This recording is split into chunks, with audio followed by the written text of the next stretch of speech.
সবাইকে অনেক প্রীতি এবং শুভেচ্ছা জানিয়ে আজকের ক্লাস শুরু করছি। আমি এই ক্লাসটা আসলে আপলোড করছি অনেক দিন পর, এটা সবাই তোমাদের জানা আছে। আসলে কোভিডের কারণে পরিস্থিতি যেরকম, সেটা হচ্ছে ক্লাস তৈরি করার ক্ষেত্রে অনেক ঝামেলা হচ্ছে। অন্যদিকে আসলে এভাবে ক্লাসে অনেকজন আসলে যোগাযোগ করছে না। আমার মনে হয়েছে যে আমি ক্লাস দিচ্ছি, ক্লাস দেওয়ার পর কেউ আসলে কতটুকু কি বুঝলো কি না বুঝলো এভাবে কেউ কোনো কমেন্ট করে নাই। এক অর্থে আবার আমি ভিউ সংখ্যাও কম পেয়েছি, সেটাও একটা ব্যাপার। আসলে ক্লাসে সরাসরি কমিউনিকেশনের আসলে বিকল্প আসলে নাই, এটা আমরা এতদিনে বুঝতে পারছি। আমরা অনেক ক্ষেত্রে হয়তো বলে থাকি যে কোনো প্রতিষ্ঠানে পড়াই না, সেটা স্কুল হোক, কলেজ হোক বা ইয়েতে হোক, অধিকাংশ প্রতিষ্ঠানে পড়ায় না বলে আমরা বিবেচনা করতাম বা অভিভাবকগুলো তাই বলে থাকতো। কিন্তু একটা বিষয় এই কোভিডের ভিতর আমাদের দেখাই দিছে যে আসলে একটা প্রতিষ্ঠানে যাই হোক না কেন, সেখানকার স্যাররা যত কম পারুক বেশি পারুক যেভাবে পারুক সেটা আসলে বিষয় না। বিষয়টা হচ্ছে যে এই যে রেগুলারিটি মেনটেনে যে একটা ব্যাপার থাকে, সেখানে কিন্তু একটা প্রতিষ্ঠান কিন্তু একটা ছাত্রছাত্রীদের জন্য একটা বিশাল মাত্রার ভূমিকা রাখে, সেটা আমরা এতদিনে বুঝতে পেরেছি। এই অর্থে আমরা যে কোভিডের মধ্যে আছি সেটার উপর পর্যালোচনা করে এখন যে বিষয়টা আলোচনাতে আসতে পারে সেটা হচ্ছে যে আমার ক্লাস রানিং ছিল হচ্ছে কেমিস্ট্রি প্রথম পত্রের দ্বিতীয় অধ্যায়ে। এই দ্বিতীয় অধ্যায়ে আসলে মূলত ৩টা টপিক্সের উপর বেশিরভাগ যদি আমি শর্টে ভাগ করতে চাই তাহলে সেটা ৩টা টপিক্স হিসাবে সেটা বলতে পারি। সেটা কিভাবে, যে প্রথম যদি এই অধ্যায়টাতে ৩টা ভাগের ১ ভাগ আমরা ধরি তাহলে সেটা প্রথম ভাগটাকে বলতে হবে যে সেখানে পরমাণু আছে। এখন পরমাণুর আলোচনা কিন্তু আমরা ক্লাস সেই 6-7 থেকে পড়ছি, বা 9-এর বইতেও 9-10-এর বই যেটা আমরা পড়ে থাকি রসায়নের, সেখানে বেশ ভালো মতোই আছে। এখানে এসে যে জিনিসগুলো আমাকে অ্যাড করা হয়েছে সেটা হচ্ছে যে আমরা দেখতে পাই যে সেখানে অরবিটালের ধারণা, আউটবাউ নীতি, পলির বর্জন নীতি, এগুলো ধারণাটা দেওয়া হয়েছে। অন্যদিকে এখানে আরেকটু বিষয় আলোচনা করা হয়েছে, সেটা হচ্ছে পরমাণুর সাথে রিলেটেডের জন্য যে বর্ণালীর একটা ধারণা আছে, সেই বর্ণালী আমরা কিভাবে নির্ণয় করতে পারি সেটা আমরা এখানে আলোচনা করা হয়েছে। অন্যদিকে এখানে কিন্তু আরও একটা বিষয় আলোচনা করা হয়েছে যে সেক্ষেত্রে রোগ নির্ণয়ের ক্ষেত্রেও যে আমরা পরমাণুর যে বর্ণালীমিতি ধারণাটাকে আমরা প্রয়োগ করতে পারি সেটাও কিন্তু এখানে আলোচনা করা হয়েছে। অন্যদিকে আরও একটু এক্সটেনশন করে যেটা হচ্ছে যে আমরা কি করে পরীক্ষায় আমরা শিক্ষা পরীক্ষার সাথে ধাতব আইন শনাক্ত করতে পারবো সেটাও এখানে আলোচনা করা হয়েছে। এটা প্র্যাকটিক্যাল বেজ একটা বিষয়বস্তু। অন্যদিকে আমরা যদি যাই সেক্ষেত্রে এর দ্বিতীয় পার্ট বা দ্বিতীয় ভাগ যদি বিবেচনা করি তাহলে দেখতে পারবো এখানে দ্রাব্যতা গুণফলের বিষয়টা কিন্তু খুবই গুরুত্বপূর্ণ। অর্থাৎ একটা সল্ট পানিতে দ্রবণীয় হবে কি হবে না, সেখানে আবার দ্রবণে ক্যাটায়ন আয়ন শনাক্তকরণ, কেলাসনের ব্যাপার, পাতন, আংশিক পাতনের এই বিষয়গুলো কিন্তু এখানে ব্যাপার আছে। আসলে লাস্টের দিকে যাই কিন্তু আসলে বলা চলে যে এখানে দ্রাবক নিষ্কাশনের সহ এবং ক্রোমোটোগ্রাফি দিয়ে একটা আলোচনা। মূলত আমি বলতে পারি যে এখানে ক্রোমোটোগ্রাফির বেশ কয়েকটা বিষয় আছে, কলাম ক্রোমোটোগ্রাফি বা কাগজ ক্রোমোটোগ্রাফিগুলো, এবং সেগুলোর গুণগত বিশ্লেষণের গুরুত্ব সেটা এখানে আলোচনা করা হয়েছে। অর্থাৎ এই অধ্যায় থেকে যদি প্রশ্ন আসতে হয় তাহলে আমাকে 3টা বিষয়ের উপর নজর রাখলেই চলবে। সেটা হচ্ছে পরমাণুর বর্ণালীমিতি, এই একটা বিষয়। অন্যদিকে সেক্ষেত্রে সল্টের আমরা দ্রাব্যতা গুণফল, সেখান থেকে প্রশ্ন, সেখান থেকে ম্যাথ অদক্ষেপ পড়বে কি পড়বে না, এটা একটা বিষয়। অন্যদিকে এদের লাস্ট পার্টে যে আমরা যেটা আলোচনা করতে পারবো সেটা হচ্ছে যে দ্রাবক নিষ্কাশনে বিভিন্ন পদার্থকে আমরা কি করে পৃথকীকরণ করতে আসলে আলোচনা করা যায় সেগুলো আমরা আলোচনা করতে পারবো। আমি ইতিমধ্যে কিন্তু পরমাণুর বেশ কিছু বিষয় নিয়ে এখানে আলোচনা করছি। পরমাণুর তথ্য নিয়ে, বোর তথ্য, রাদারফোর্ডের তথ্য নিয়ে আলোচনা করছি। এখানে ইতিমধ্যে এগুলো ক্লাস কিন্তু দিয়ে দেওয়া হয়েছে। আজকে আমরা যেই বিষয়টা নিয়ে একটু আলোচনা করতে যাব সেটা হচ্ছে যে আমরা পরমাণুর সম্পর্কিত বেশ কয়েকটা ক্লাস দিছি। তার ভিতর যে পরমাণুর যে ইলেকট্রনের যে আমরা এতদিন ধরে কণা ধর্ম আলোচনা করছি, অর্থাৎ আমরা বোর তত্ত্ব অনুসারে বলছি যে পরমাণু ইলেকট্রন চারিদিকে বৃত্তাকার কক্ষপথে ঘূর্ণায়মান থাকে। তো এটা আমরা ক্লাস 9-10 থেকে যেটা কি করছি, একটা রিংয়ের মতো করে আঁকছি। কিন্তু এখানে আমাকে বিজ্ঞানী ডি ব্রগলি যে কথাটা আমাকে বলতে চাবে সেটা হচ্ছে যে পরমাণু ইলেকট্রনের কণা ধর্ম আছে, তো আছেই, তার সাথে ইলেকট্রনের তরঙ্গ ধর্ম আছে। তো এই তরঙ্গ ধর্মের জন্য তিনি একটা সমীকরণ দিয়েছে। সেই সমীকরণ থেকে আমরা বলে থাকি আছে ডি ব্রগলির সমীকরণ।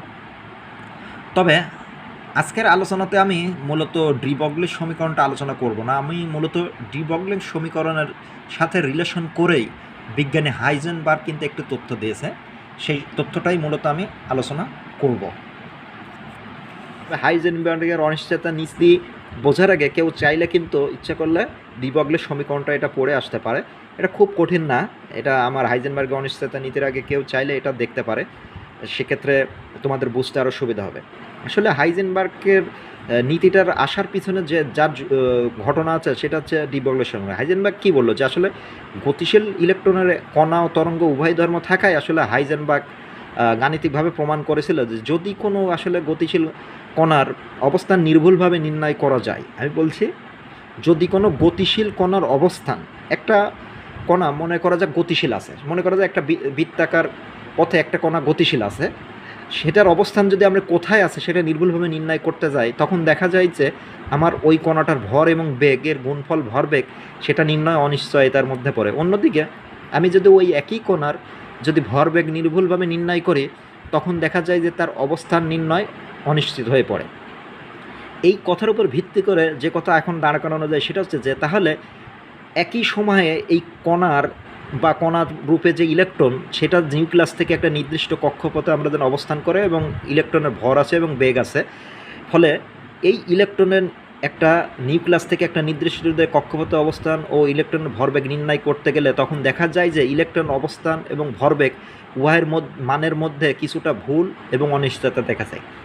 অর্থাৎ আমি বলতে চাচ্ছি কোনো একটা ইলেকট্রন শুধু যদি আমরা ইলেকট্রন অবস্থান নির্ণয় করে মনে করলাম যে আমরা একটা মান পেলাম, অন্যদিকে আমরা যদি ওই ইলেকট্রনের যদি ভর এবং বেগ নির্ণয় করে দেখতে পাই তার একটা মান পেলাম, কিন্তু দেখা যাবে যে আমি এই ইলেকট্রনের একই সাথে যখন আমি অবস্থান এবং ভরবেগ নির্ণয় করতে যাচ্ছি তখন দেখা যাচ্ছে সেই মানগুলো ভিন্ন রকম আসছে এবং এই মান দুইটার গুণফল কিন্তু কী রকম হতে পারে সেটারও কিন্তু একটা কথা বিজ্ঞানী ডি ব্রগলি বলে দিয়েছে। সেটা হচ্ছে যে তিনি বলছে যে যদি আমরা ধরে নিই যে অবস্থানটা ডেল এক্স এবং ভরবেগটা ডেল পি, তাহলে তাদের ভুলের পরিমাণটা আমি কীরূপভাবে প্রকাশ করতে পারবো সেটা আমি তোমাদের সামনে স্ক্রিনে দেখাইছি। আমরা দেখতে পাচ্ছি সেই মানটা ডেল এক্স গুণন del p is greater than h/4π এবং h/4π ব্যক্তিগতভাবে একটি ধ্রুবক। এখানে এম হচ্ছে কণার ভর বা ইলেকট্রনের ভর, ইউ হচ্ছে কণার গতিবেগ। এই সমীকরণ থেকে আমরা স্পষ্ট বুঝতে পারছি যে ডেল এক্স এবং ডেল পি রাশি দ্বয় পরস্পরের ব্যস্তানুপাতিক। এক্ষেত্রে ইলেকট্রনের বেগ সঠিকভাবে নির্ণয় করতে গেলে ভরবেগ ডেল পি এর ভুলের মাত্রা ক্ষুদ্রতর হতে হবে। এই অবস্থায় ডেল এক্সের মান বেড়ে যায়। অর্থাৎ আমরা যেহেতু বলছি যে h/4π সমান বা তার চেয়ে বড় হবে, সেটা একটার জন্য একটা বড় যায়। আচ্ছা, এই বিষয়টা বুঝতে হলে আমি অন্যভাবে বোঝাতে মনে করা যাক আমরা যদি 3 এবং 4 গুণ করি, তাহলে 3 এবং 4 গুণ করলে আমরা জানি 3 4 12 হয়। এখন কথা হচ্ছে যে 3টাকে আমরা মনে করলাম যে সেটা একটা ডেল এক্সের মান তত অবস্থানের মান, আর ডেল পিটা মনে করলাম যে 4, সেটা হচ্ছে ভরবেগের মান। এখন কথা হচ্ছে যে আমি দেখা যাচ্ছে নির্ভুলভাবে যখন আমি ডেল এক্সের মান বা 3-এর জন্য এই যে 3কে যখন আমি কাউন্ট করতে যাই, তখন দেখা যায় যে সেটাকে যখন আমি নির্ণয় করতে যাই তখন দেখা যায় যে ডেল পির মান নির্ণয়টা অনিশ্চিত হয়ে পড়ে। অর্থাৎ একটি মান কমে যায় এবং একটি মান বেড়ে যায়, ফলে গুণফলের মান কিন্তু তখন বিভিন্ন রকম আসা শুরু করে। অর্থাৎ সব কথার একটাই কথা, যেটা হচ্ছে যে শেষ কথা, এটাই হচ্ছে যে ইলেকট্রন অবস্থান এবং ভরবেগ কখনো একই সাথে নির্ণয় করা নির্ভুলভাবে সম্ভব না। নির্ণয় আসলে করা যায়। কেউ যদি বলে স্যার যে এটাকে আসলে নির্ণয় করা যাবে না, হ্যাঁ যাবে। এখানে প্রশ্নটা হচ্ছে যে নির্ভুলভাবে করা যাবে কিনা, উত্তরটা হচ্ছে না। নির্ভুলভাবে নির্ণয় করতে গেলে সেটা সম্ভব নয়। আসলে সেটাই বিজ্ঞানী হাইজেনবার্গ আমাদেরকে বোঝাতে চেয়েছেন। এই হচ্ছে আজকের আলোচনার বিষয়বস্তু। আমরা নেক্সট ক্লাসে আমরা অন্য কোনো বিষয় নিয়ে আলোচনা করব। তবে এই ভিডিওটা দেখার আগে কেউ ইচ্ছে করলে ডি ব্রগলির সমীকরণটা দেখে আসতে পারে। আমরা সবাই স্বাস্থ্যবিধি মেনে চলবো। সামনে আসলে যে পরিস্থিতি সেটা অনেক জটিল আকার ধারণ করছে, এটা আমরা সেটা সবাই জানি।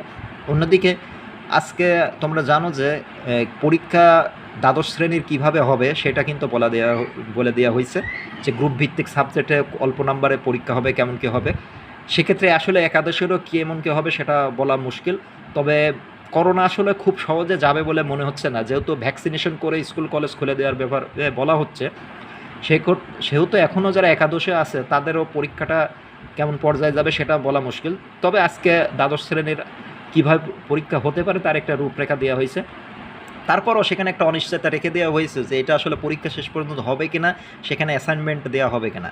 এই কারণেই আমি সবাইকে বলবো যে অ্যাসাইনমেন্ট সেটা দ্বাদশ একাদশ আমরা যাদেরকেই দিচ্ছি, সরকার থেকে যেগুলো দিচ্ছি সেগুলো সবাই খুবই সুন্দরভাবে সম্পূর্ণ করবে। কারণ এমনও হতে পারে এই অ্যাসাইনমেন্টের উপর ভিত্তি করেই তোমাদের প্রত্যেকের রেজাল্ট কিন্তু হয়ে যাবে। এই কারণে তোমরা অবশ্যই অ্যাসাইনমেন্ট যেটা আমরা দিচ্ছি কলেজ থেকে, সরকার থেকে যেটা দিচ্ছি আমরা তোমাদের হাতে দিয়ে দিচ্ছি, এইগুলো কিন্তু আমাদের কাছে খুবই সুন্দরভাবে সাবমিট করবে। এটা যে কোনো সময় তোমার জন্য প্রয়োজন হতে পারে এবং তোমার জন্য গুরুত্ব বা রেজাল্টের উপর একটা প্রভাব বিস্তার রাখতে পারে। এই বিষয়টা সবার মাথায় রাখবে। এবং সবার সুস্বাস্থ্য কামনা করে আমি আমার ক্লাসটা এখানেই শেষ করছি।